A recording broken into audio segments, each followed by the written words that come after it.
Hi friends, explore world YouTube ಚಾನಲ್ಗೆ ಸ್ವಾಗತ.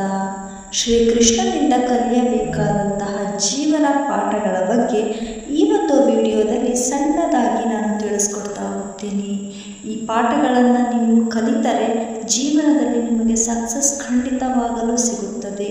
ಒಮ್ಮೆ ಪೂರ್ತಿಯಾಗಿ ಈ ವಿಡಿಯೋವನ್ನು ನೋಡಿ ನಿಮ್ಮ ಜೀವನದಲ್ಲಿ ಮಾಡಬೇಕಾದಂತಹ ಬದಲಾವಣೆಗಳ ಬಗ್ಗೆ ತಿಳಿದುಕೊಳ್ಳಿ. ಶ್ರೀಕೃಷ್ಣನು ಮಹಾನ್ ಜ್ಞಾನಿ. ಆತನಿಗೆ ಜೀವನದ ಪ್ರತಿಯೊಂದು ಸಾರವೂ ಚೆನ್ನಾಗಿಯೇ ತಿಳಿದಿತ್ತು. ಶ್ರೀಕೃಷ್ಣನಿಂದ ನಾವು ಕಲಿತುಕೊಳ್ಳಬೇಕಾದಂತಹ ಪಾಠಗಳು ಸಾಕಷ್ಟಿವೆ. ಶ್ರೀಕೃಷ್ಣನ ಯಾವೆಲ್ಲ ಸಂದೇಶಗಳು ನಮಗೆ ಜೀವನ ಪಾಠವನ್ನು ಕಲಿಸುತ್ತದೆ, ಶ್ರೀಕೃಷ್ಣನಿಂದ ನಾವು ಯಾವ ವಿಷಯಗಳನ್ನು ಕಲಿತುಕೊಳ್ಳಬೇಕು ನೋಡೋಣ ಬನ್ನಿ. ಶ್ರೀಕೃಷ್ಣನ ಬಾಲ್ಯ, ಯೌವನ ಮತ್ತು ನಂತರದ ಜೀವನದಿಂದ ಅನೇಕ ಪಾಠಗಳನ್ನು ಕಲಿಯಬಹುದು. ಕುರುಕ್ಷೇತ್ರದಲ್ಲಿ ಅರ್ಜುನನಿಗೆ ಗೀತಾ ಎಂಬ ಮಹಾನ್ ಉಪದೇಶವನ್ನು ನೀಡುವ ಮೂಲಕ ಅಥವಾ ದ್ವಾರಕಾಧೀಶನಾಗಿ ಜನರ ರಕ್ಷಕನ ಪಾತ್ರವನ್ನು ನಿರ್ವಹಿಸುವ ಮೂಲಕ ಅಥವಾ ರಾಧೆಯನ್ನು ಗಾಢವಾಗಿ ಪ್ರೀತಿಸುವ ಅಥವಾ ಇಡೀ ಮಾನವ ಕುಲಕ್ಕೆ ಮಾರ್ಗದರ್ಶನ ನೀಡುವ ಮೂಲಕ ಜೀವನದಲ್ಲಿ ಸ್ನೇಹಿತರ ಪಾತ್ರ, ಸಹೋದರ, ಪ್ರೇಮಿ, ಪತಿ ಮತ್ತು ಗುರು ರೂಪದಲ್ಲಿ ಇಂದು ಈ ಒಂದು ವಿಡಿಯೋದಲ್ಲಿ ಶ್ರೀಕೃಷ್ಣನಿಂದ ಕಲಿಯಬೇಕಾದಂತಹ ಯಶಸ್ಸಿನ ಸೂತ್ರಗಳ ಬಗ್ಗೆ ನೋಡೋಣ. ಅದರಲ್ಲಿ ಮೊದಲನೆಯದಾಗಿ ನಿಜವಾದ ಮತ್ತು ಒಳ್ಳೆಯ ಸ್ನೇಹಿತರಾಗಿರಿ. ಅಂದರೆ ಕಷ್ಟದ ಸಮಯದಲ್ಲಿ ಪಾಂಡವರನ್ನು ಬೆಂಬಲಿಸುವ ಮೂಲಕ ಕಠಿಣ ಸಂದರ್ಭಗಳಲ್ಲಿ ನಿಮ್ಮನ್ನು ಬೆಂಬಲಿಸುವಂತಹ ಸ್ನೇಹಿತರ ಮಾತ್ರ ಒಳ್ಳೆಯರು ಎಂದು ಶ್ರೀಕೃಷ್ಣನು ಸಾಬೀತುಪಡಿಸುತ್ತಾರೆ. ಸ್ನೇಹದಲ್ಲಿ ಯಾವುದೇ ಷರತ್ತುಗಳಿಗೆ ಅವಕಾಶವಿರಬಾರದು.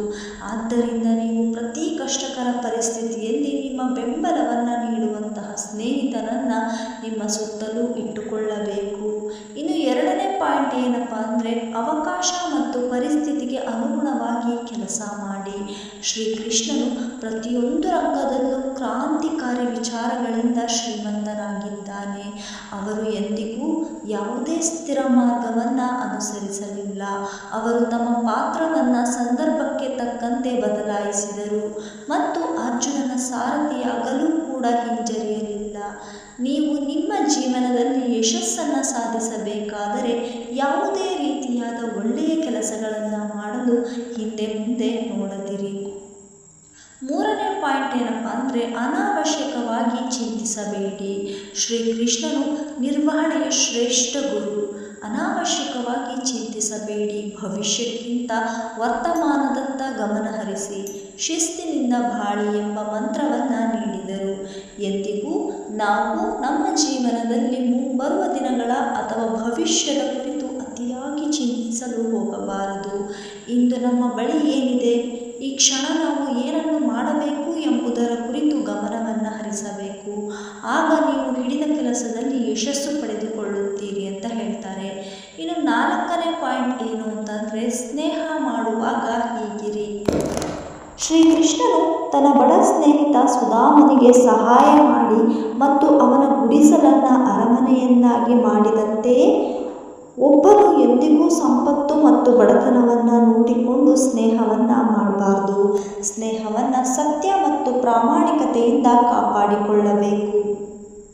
ತನ್ನ ಸ್ನೇಹಿತ ಹೇಗೇ ಇದ್ದರೂ ಆತನನ್ನು ಒಪ್ಪಿಕೊಳ್ಳಬೇಕು. ಆತನ ಕಷ್ಟಕ್ಕೆ ನೆರವಾಗಬೇಕು.